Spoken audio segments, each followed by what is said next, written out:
کہتے ہیں مکران میں ایک اصول پسند اور کسی حد تک ظالم بادشاہ رہتا تھا۔ وہ اپنی رعایا کے لوگوں پر بہت ظلم ڈھایا کرتا تھا۔ وہ اپنے اصولوں کا پابند تھا اور اس کی رعایا اس کے سخت اصولوں سے بہت ڈرتی تھی۔ اس کے پاس بہت سی کنیزیں تھیں اور بادشاہ اپنی کنیزوں پر بھی ظلم کرتا تھا۔ ایک کنیز بہت ہی نیک اور پارسا تھی۔ ایک دن اس بادشاہ کی یہ کنیز بادشاہ کے خاص کمرے کی صفائی کر رہی تھی کہ کام کی تھکن سے چور ہو کر کچھ دیر آرام کے لیے بادشاہ کے نرم بستر پر لیٹ گئی۔ اس نرم و نازک بستر کی وجہ سے اسے پتہ ہی نہیں چلا کہ کب نیند کی آغوش میں چلی گئی۔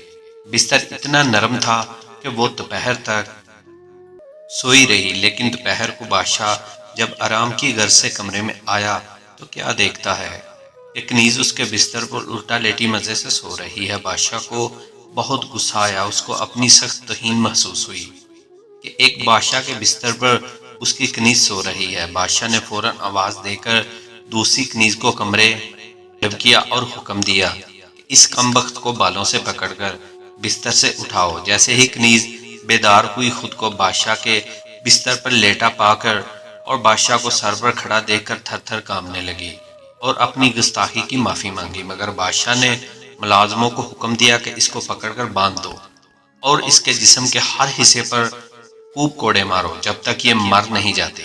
حکم پر عمل درآمد ہوا اور اس کو باندھ کر اس کے جسم پر جگہ جگہ کوڑے مارے جانے لگے، لیکن سب یہ دیکھ کر حیران رہ گئے۔ جیسے ہی کوڑا اس کے جسم پر لگتا، وہ کنیز بجائے رونے کے ہنسنا شروع کر دیتی، حتیٰ کہ اس کے جسم سے جگہ جگہ خون رسنے لگا، لیکن پھر بھی وہ ہنسے جا رہی تھی۔ بادشاہ نے اس کنیز سے ہنسنے کی وجہ پوچھی تو کنیز کہنے لگی کہ ہنسنے کی وجہ میرے زخمی جسم سے پوچھ لو۔ بادشاہ نے کہا کہ مجھے میری بات کا صاف صاف جواب دو کہ کوڑے کھا کر تم بجائے رونے کے ہنسنے کیوں لگ جاتی ہو؟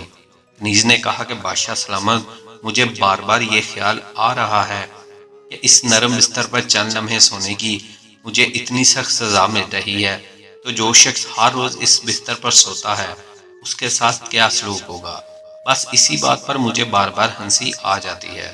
کنیز کی یہ بات سن کر بادشاہ اندر سے لرز گیا۔ اس کا جسم اللہ تعالیٰ کے ڈر سے کانپنے لگا اور کنیز کی اس بات نے اس کی کایا پلٹ کر رکھ دی اور وہ نیکوکار ہو گیا۔ اللہ کے حضور سجدہ ریز ہو کر اپنے کیے ہوئے ظلم کی معافیاں مانگنے لگا اور بعد میں یہ بادشاہ حضرت حمید الدین رحمۃ اللہ علیہ کے نام سے مشہور ہوئے اور ایک دنیا کو انہوں نے مشرف با اسلام کیا۔